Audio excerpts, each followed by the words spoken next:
বাচ্চারা তোমরা আজকে আমাকে সরা শোনাবে। রহিম, তুমি আগে বলো। টুইঙ্কেল টুইঙ্কেল, হুজুর আর মনে পড়তেছে না।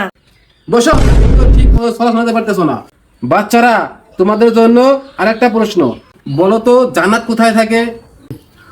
হুজুর আমি বলি। চুপ করো। যে একটা সূরা শোনাতে পারে না, সে এবার জান্নাতের কথা বলবে।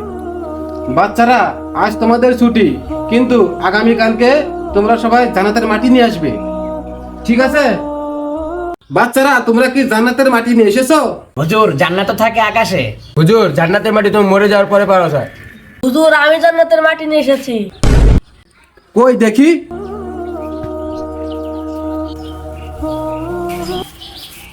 আরে এটা কি? হুজুর, আমার মায়ে বসেছিল, মায়ের পায়ের নিচ থেকে মাটি নিয়ে এসেছি, কারণ মায়ের পায়ের নিচেই তো সন্তানের জান্নাত। তুমি একদম ঠিক বলেছো। হে আল্লাহ, তুমি আমাদের সবাইকে মায়ের বেশি বেশি খেদমত করার তৌফিক দান করো। আমিন।